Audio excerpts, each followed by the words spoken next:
Good afternoon. Well, we got one. This morning, the families of 3 Americans detained in North Korea received the news that they have long been hoping for. Their loved ones will be coming home. The President views this as a positive gesture and a step in the right direction from the North Korean leader. However, total denuclearization will remain the top priority. The President, joined by the First Lady, looks forward to welcoming Secretary Pompeo and these 3 brave Americans back to the United States early tomorrow morning at Andrews Air Force Base. This will be a proud moment for all of America. As you all know, CIA Acting Director Gina Haspel appeared before the Senate Intelligence Committee today. She was introduced by 2 former members, Democrat Evan Bayh and Republican Saxby Chambliss. Mr. Bayh, a former senator and governor of Indiana, noted that she is without question the most qualified person ever nominated for the position. Mr. Chambliss, a former vice chairman of the committee, said he cannot name the last time so many former intelligence professionals agreed on a single nominee. And in her opening statement, Acting Director Haspel outlined what she is focused on to better position the CIA for tactical and strategic success and to accomplish its mission. The acting director clearly demonstrated why the President selected her, her character, her experience, and her commitment to protecting the country. She is the right person to lead the CIA, and the Senate should confirm her. Because the President is traveling tomorrow and we won't have a briefing, I'm going to take advantage of this opportunity to wish my daughter, Scarlett, who will be 6 tomorrow, a happy birthday. And with that, I will take your questions. Jeff? Sarah, you mentioned the CIA director nominee. Gina Haspel said today that if the President asked her to do anything, to restart the interrogation program that the CIA was criticized for, that she would not do. Is that something that the President would ever ask? I'm not aware of any request by the President to the past CIA director or what we hope to be the new CIA director very soon. May I ask you one more question, Sarah, just on a separate subject, following up on the Iran announcement yesterday from the President. The Europeans are working hard now to keep that deal alive despite the United States being pulled out. Can you say, will the White House ensure that European companies who trade with Iran will not suffer the sanctions that the United States is going to put back on? The sanctions that were in place prior to the deal will go back into place, but for the specifics, I know there's a wind-down period for specifics on any particular company. I would refer you to the Department of Treasury. So. Thanks, Sarah. The President today on Twitter suggested stripping journalists of their press credentials. Is that a line that as press secretary you would be willing to cross? I'm standing up in front of you right now taking your questions. I think a number of you have mentioned both off-air or on-air, in private, and a number of other occasions that this is one of the most accessible White Houses. We're very committed to a free press, and I think that we demonstrate that every single day, not only by me being up here and taking your questions as I'm doing right now. The President did it just a couple of hours ago and has made multiple sets of remarks and will be in front of the press later tonight as well. How is the suggestion of taking American journalists' press credentials away advocating for a free press in this country? That those two do not go together. The fact that I'm standing here taking questions, the fact that the President took questions from your colleagues just 2 hours ago demonstrates this White House's commitment to accessibility and to providing information to the American public. At the same time, the press has a responsibility to put out accurate information. Just yesterday, the New York Times accused the Secretary of State for being AWOL, when he was flying across the globe to bring 3 Americans home. That is an outrageous claim. Just earlier this week, the Washington Post accused the First Lady of not living in the White House. That outrageous claim was then repeated again in this room. We are here, we are taking questions, we are doing everything we can to provide regular and constant information to the American people, and there is a responsibility by you guys to provide accurate information.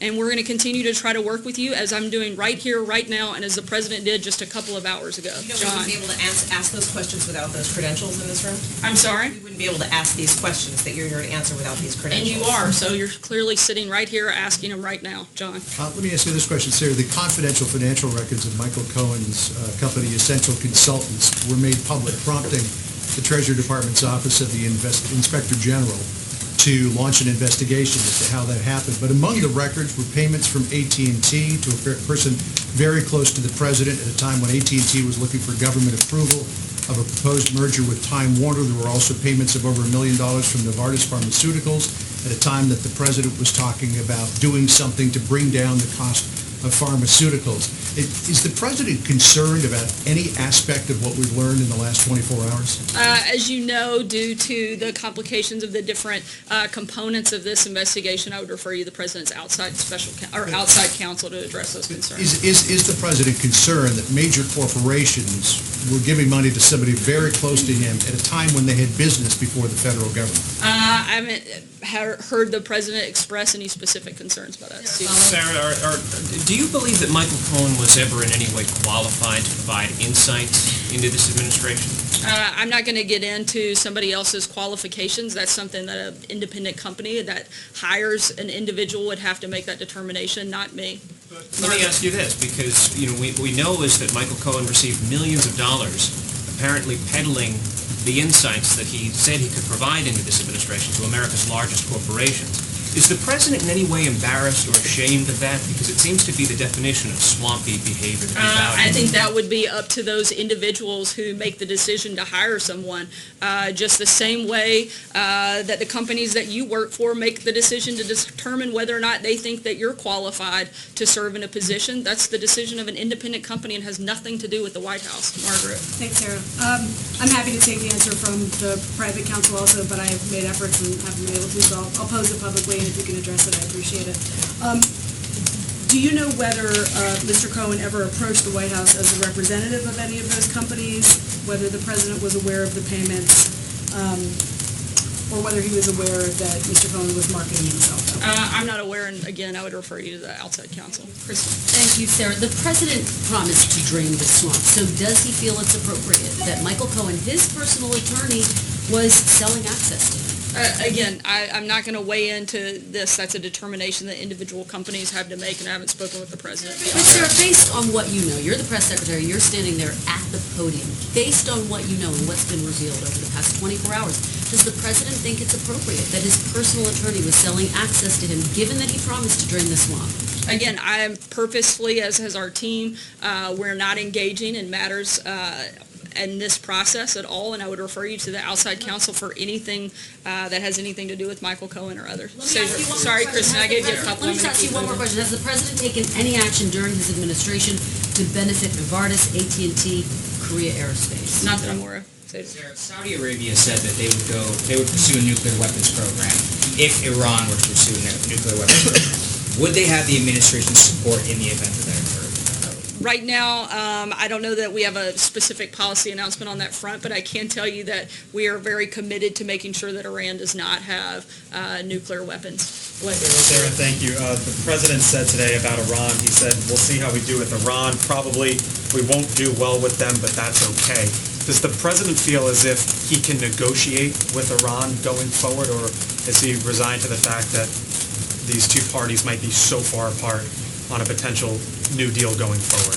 As the president said yesterday, he would like to see something happen, but we are 100% committed to making sure that Iran does not have nuclear weapons. And until we see that happen, we're going to continue to put maximum pressure, enormous sanctions on them. All of the sanctions that were in place before the deal are back in place, and we are preparing to add additional sanctions that may come as early as next week. Can you tell us, the president had expressed an interest in meeting Kim Jong-un at the DMZ, but today he said that is not going to be the case. Can you walk us through why that's no longer the case? What were the issues that have not made that possible?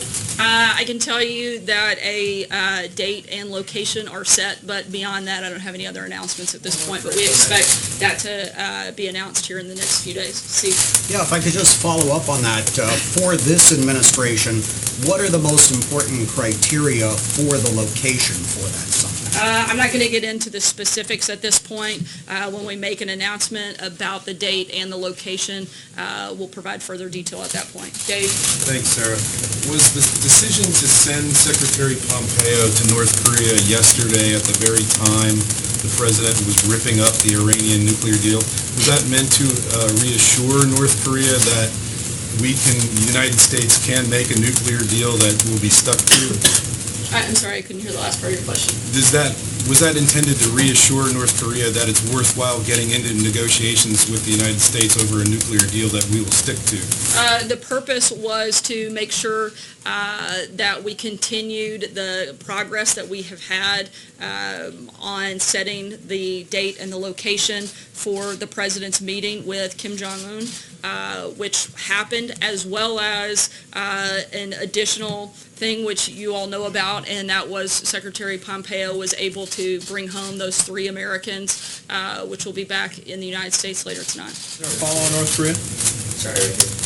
Sarah, I want to ask you about the tone of this potential summit, because earlier this week, North Korea criticized the president's claim that his so-called maximum pressure campaign was responsible for the meeting between South and North Korea. And just yesterday, a senior North Korean official reminded Secretary Pompeo that that happened not as a result of outside sanctions. So does President Trump maintain that he had, quote, everything to do with that meeting? And is he worried that the backlash about that claim could impact the tone of his own meeting with Kim?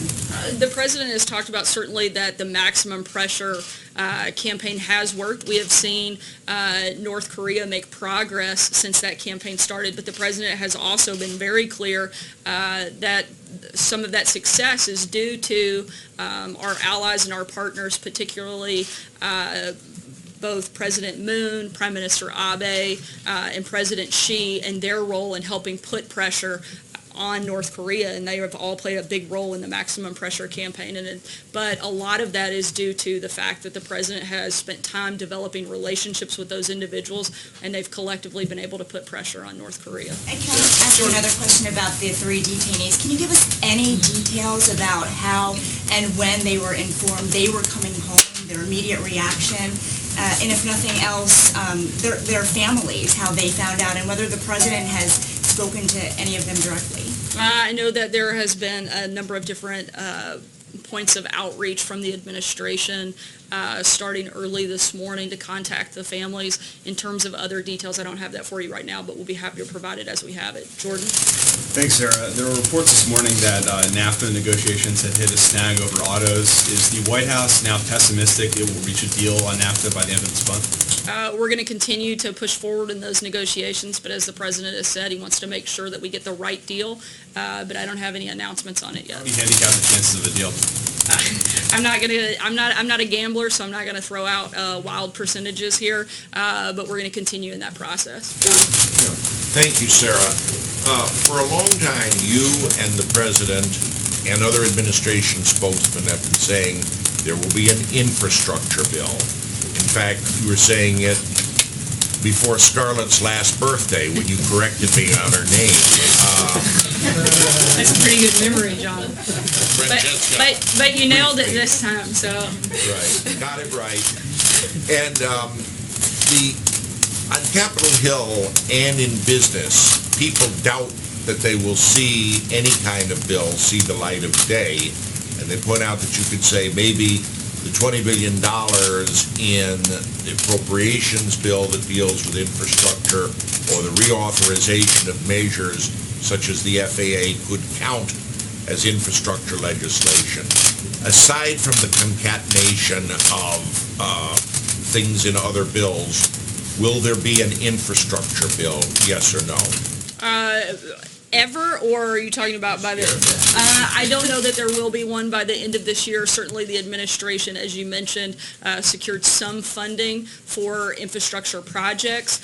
We also laid out priorities that we wanted to see in an infrastructure legislation package. We're going to continue to look at ways to improve the nation's infrastructure, but in terms of a specific piece of legislation, I'm not aware that that'll happen by the end of the year. Sarah? Yeah, Sarah, Gina Haspel told the Senate today that she would not reopen enhanced interrogation programs if she becomes CIA director. And how does the White House square that with President Trump's long-held belief that torture is acceptable? He, on the campaign trail, repeatedly endorsed torture as a form of interrogating terrorists. The president has confidence in Gina Haspel to lead the CIA and wants to see her do exactly that, and is going to allow her to fulfill that position and make those decisions. Sarah, just to follow up on that, does the president still believe that torture works, as he said during the campaign? You know, honestly, I haven't had a conversation with him about that recently. And if I could follow up on the questions about these payments regarding Mr. Cohen, you said that you're not able to answer these questions here in the briefing, that you'd refer us to as outside counsel.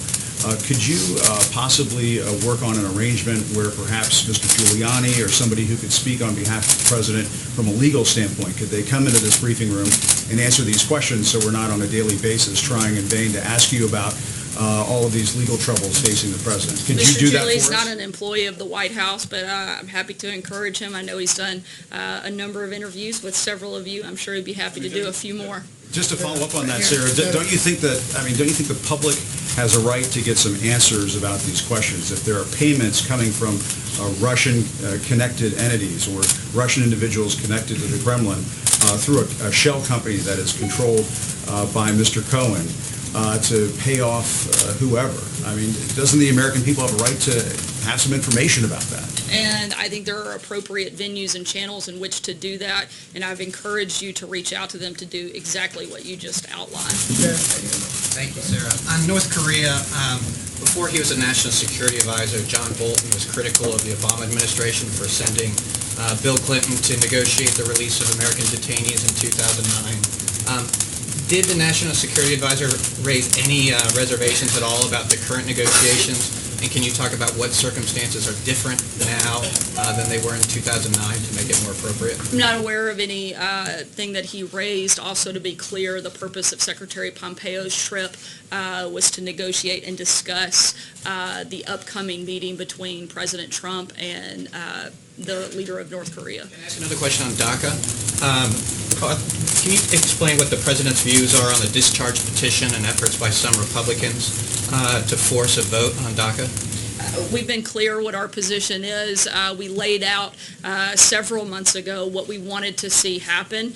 We'd still like to see that happen, and we'd love to see a piece of legislation that includes all four of the principles and the pillars that the president outlined. Charlie? Hey, Sarah.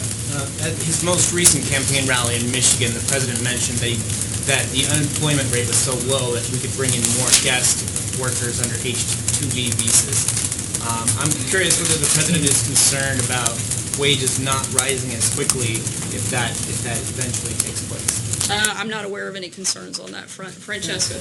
Thank you, Sarah. Yesterday, Hillary Clinton, John Kerry, and former President Barack Obama all weighed in on the president's Iran decision. A sampling of what they said: John Kerry was, it weakens our security, breaks America's word, isolates us from our European allies. Former President Obama said that called for principled, fact-based, and unifying leadership that can best secure our country. And then Hillary Clinton said our credibility is shot, and they called it a mistake. What is the president's response to them, and what does the White House think about those former Obama administration officials commenting on this and the appropriateness of that? I think based on each of those individuals' lack of success in this entire process on foreign affairs, they would probably be the last three people that we would look to for advice and counsel and whether or not we had made the right decision. I'll take one last question. Does the president still have confidence in Rudy Giuliani? Yes, he thinks he's done a fine job. Last question, Andrew. Thank you. I have two questions, if you would indulge me. First, I want to take us back to one of the president's tweets from earlier this week when he referred to the 13 angry Democrats running the Russia investigation. Setting aside the fact that Robert Mueller is a Republican, is the president aware that federal law prohibits discrimination in hiring based on political affiliations? And how does he believe that political affiliation should be taken into account when hiring prosecutors, regardless of this law? We've been fully cooperative with the special counsel. We're going to continue to be. Beyond that, I don't have anything to add on that front. And my second question, thank you. Second question, today Senate Democrats plus Susan Collins filed a discharge petition to repeal, for a CRA to repeal the FCC's repeal of the Obama-era net neutrality rules. The president signed 15 CRAs. Would you sign this as a 16th? We'll keep you posted when we have a specific policy announcement on that front. Thanks so much, guys. We'll see you later tonight.